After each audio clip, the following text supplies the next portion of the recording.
তার ফুসফুসের ভিতরে একটা টিউমার হয়েছে এবং ওই দুইটা শ্বাসনালীর থেকে একটা বন্ধ হয়ে গেছে, যার কারণে ওর শ্বাসকষ্ট এবং কাশি, পর্যাপ্ত কাশি হতো। অশেষ রহমতে স্যারের রসিলায় এখন বাঁচতে অনেক ভালো, তার কাশিটাও। আপনারা এই পর্যন্ত মানে আমাদের এখানে আসার আগে আপনার কত লক্ষ টাকা চিকিৎসা বাবদ খরচ হয়েছে?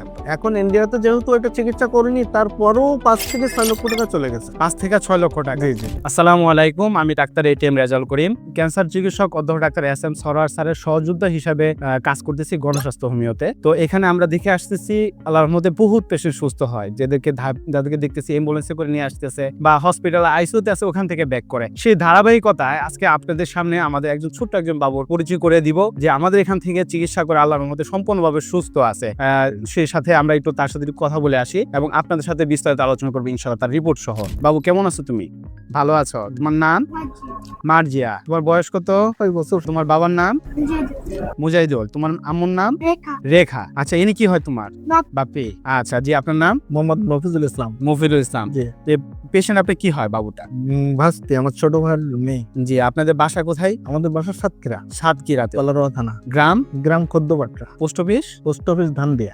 উপজেলা? উপজেলা কলারোয়া। কলারোয়া। আপনাদের বাবুটা কি হয়েছিল, কিভাবে আসলেন আর কোথায় কোথায় চিকিৎসা করছেন, যদি একটু বিস্তারিত বলতেন। সমস্যা মূলত ধরা পড়ছে 3 বছর 3.5 বছর পরে। প্রথমে এলাকায় পররাতে এবং সাতক্ষীরাতে আমরা ওখানে মেডিকেলে তাকে ট্রিটমেন্ট নেওয়ার পরে যখন ওখানে তার উন্নতি না হয়, তখন আমরা ঢাকাতে আসি। প্রথমে এখানে ইসলামী হাসপাতাল, পপুলার, লাস্টে শিশু হাসপাতাল, লাস্টে যাই হলো স্কয়ার হাসপাতালে যে তাকে যে রিপোর্টটা আসলো, তার ফুসফুসের ভিতরে একটা টিউমার হয়েছে এবং ওই দুইটা শ্বাসনালীর থেকে একটা বন্ধ হয়ে গেছে, যার কারণে ওর শ্বাসকষ্ট এবং কাশি, পর্যাপ্ত কাশি হতো। এরপরে ওখান থেকে অপারেশন করালাম। অপারেশন করে ওখান থেকে আসার পরে তারপরে ওটা নির্মূল হয় নাই। পরবর্তীতে আবারও এক্সরে করে দেখলাম যে ওটা একটা বন্ধ হয়ে গেছে। এরপরে বাড়িতে সবাই বলা বলি করলো, সর্বশেষ বললো যে ইন্ডিয়াতে নিয়ে যাওয়ার জন্য। তো ওদের সব পাসপোর্ট আমি থেকে করাই দিলাম, দিয়ে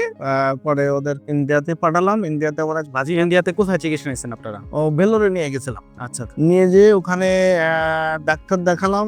দেখানোর পরে ওখান থেকে ওনারাও অপারেশনের কথা বলার পরে তো ওখানে 6-7 মাস দেখানোর পরে অপারেশনের কথা বলে যখন আমাদের কথা বললো, তো এরপরে বললাম ঠিক আছে, আমরা তাহলে দেশে যাই, দেশের থেকে এসে আমরা অপারেশন করবো। পরে দেশে আসলাম, এসে ওনাদের কাছ থেকে ওটা শুনে আসছিলাম আমাদের কথা। ওখানে 5 লাখ টাকার মতো তারা চাইছিল। আসলাম, এসে আমাদের নিজেদের প্রিপারেশন নিয়ে আমরা আবার ভেলোরে চলে গেলাম। যে অপারেশন করব, ডাক্তারের সঙ্গে যখন বিস্তারিত কথা হয় ওকে নিয়ে, যে আসলে অপারেশন তো করব, ছোট বাচ্চা মানুষ, অবস্থাটা কি, যে আসলে অপারেশন করলে কি আমি ক্লিয়ার পাবো? হ্যাঁ, কিওর হবে। হ্যাঁ। তো তখন ডাক্তার বলল যে এটা সিউরিটি দিতে পারবো না আমি। এরপরে জিজ্ঞাসা করলাম যে তার রিস্কের বিষয়, তো বললো যে 5% রিস্ক, 95% ধরে নিতে হবে যে নাই। তো এসবগুলো শোনার পরে বাড়িতে কথা বলে সবার সঙ্গে আলোচনা করলাম। করার পরে সবাই দেখা গেল বললো যে ছোট বাচ্চা, এখন যেহেতু 5% মানে নাই, হ্যাঁ,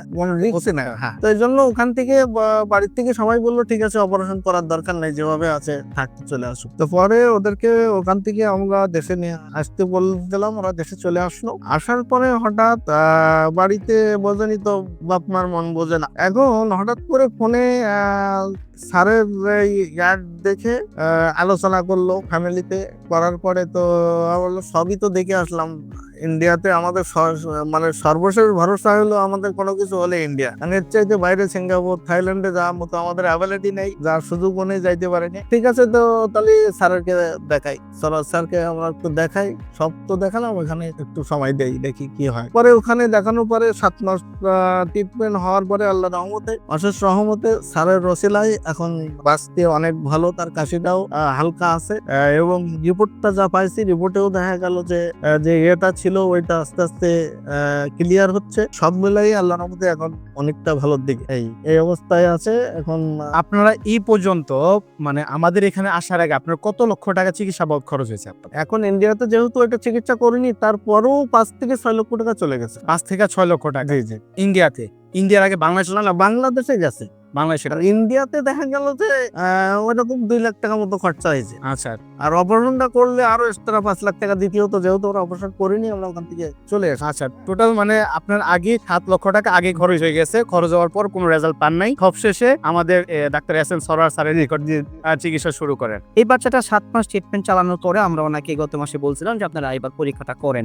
ওনারা যে পরীক্ষাটা নিয়ে আসছে, এই পরীক্ষাটার রিপোর্টটা আপনারা এখানে দেখুন।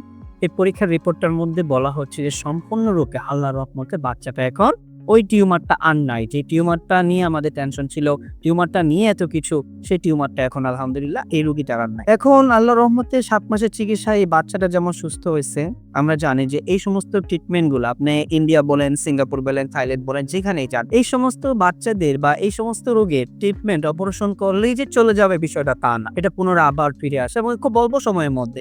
বড় জোর আপনি 6 মাস থেকে 1 বছর সময় পাবেন, এর মাঝখানে আবার ফিরে আসে। কিন্তু আল্লাহর রহমতে এই রোগীটাকে আমরা এখন ট্রিটমেন্ট করতে পারছি। আল্লাহর রহমতে রোগীটা সম্পূর্ণরূপে সুস্থ আছে এবং রিপোর্ট অনুযায়ী সুস্থ আছে। আপনার বাচ্চাটাতে এখন রিপোর্ট অনুযায়ী আমরা সুস্থ পাইলাম। আপনি কি মনে হয় শারীরিকভাবেও শারীরিক ভাবে আগে ছাড়া এখন আল্লাহর রহমতে অসুস্থ সম্পূর্ণরূপে সুস্থ আছে? জি জি।